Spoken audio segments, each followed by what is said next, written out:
biggest question you have is, how can I make the most of my MBA experience? How would you answer that question? Linda, I think you already did in a way. It's the We might goals have touched thing. on it already. Yeah. Yeah.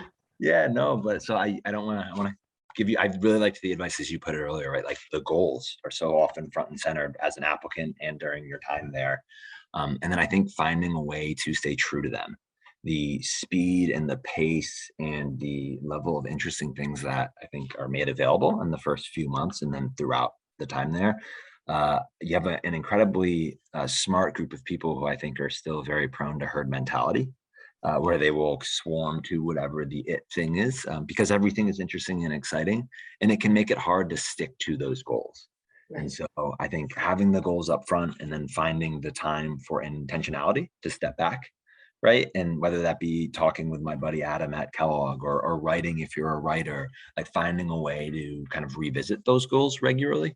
Um, and I think, again, I think coffee chats are a great way to do that because it forces you to say it out loud, to bounce ideas off people, and to reevaluate them as needed. To get input from people with different perspectives automatically. They're going to, they're different from you. They're going to have different perspectives. Totally. And because having goals doesn't mean they can't change, right? As No, long as they it's change. not they're not supposed to be straight jackets. Totally. Yes. And that's what's I many times use the metaphor of a weather vane. In other words, if you don't have any goals, you just spin around. But if you have a goal, it's pointing in a certain direction, but it can still shift. Yes. I really like that.